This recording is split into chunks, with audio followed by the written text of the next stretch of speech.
বে of Bengal initiative for multisectoral technical and economic কোঅপারেশনের ষষ্ঠ শীর্ষ সম্মেলনের দ্বিতীয় দিন পররাষ্ট্রমন্ত্রী পর্যায়ে বৈঠক হয়েছে। বৈঠকে বাংলাদেশের প্রতিনিধিত্ব করেছিলেন পররাষ্ট্র উপদেষ্টা তৌহিদ হোসেন। বৃহস্পতিবার সকালে থাইল্যান্ডের রাজধানী ব্যাংককের সাংগ্রিলা হোটেলে পররাষ্ট্রমন্ত্রী পর্যায়ের বৈঠক শুরু হয়। বৈঠকে বিমস্টেক সদস্য রাষ্ট্রগুলোর মধ্যে সামুদ্রিক পরিবহন সহযোগিতা বিষয়ে একটি সমঝোতা স্মারক স্বাক্ষরিত হয়। এটি বাণিজ্যিক শিপিং ও সামুদ্রিক পরিবহনকে আরও শক্তিশালী করে আঞ্চলিক অর্থনীতি ও বাণিজ্যিক সম্পর্ক বৃদ্ধিতে ভূমিকা রাখবে। বাংলাদেশের পক্ষে সমঝোতা স্মারকে স্বাক্ষর করেন পররাষ্ট্র উপদেষ্টা তৌহিদ হোসেন।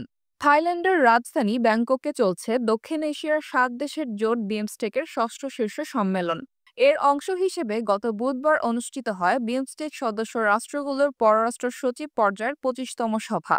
সভায় বাণিজ্য, বিনিয়োগ, উন্নয়ন, জলবায়ু পরিবর্তন, নিরাপত্তা, কৃষি, প্রযুক্তি ও যোগাযোগ ব্যবস্থার উন্নয়ন নিয়ে আলোচনা হয়।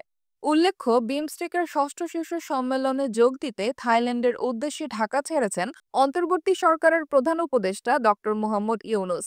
আজ সকাল ৯টায় বাংলাদেশ এয়ারলাইন্সের একটি ফ্লাইটে হজরত শাহজালাল আন্তর্জাতিক বিমানবন্দর থেকে ব্যাংককের উদ্দেশ্যে ঢাকা ত্যাগ করেন তিনি।